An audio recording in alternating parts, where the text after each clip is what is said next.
Lord Jesus Christ, through your own time in the grave, you made the graves of all believers sacred.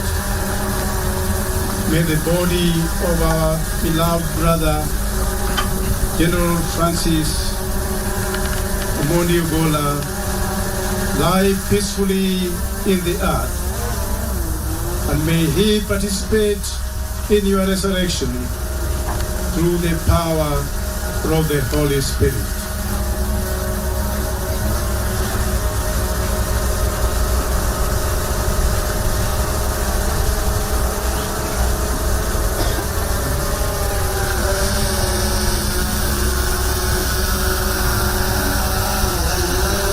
Bendi, tafadhali tupate wimbo unapozidi kutayarisha mwili wa jenerali.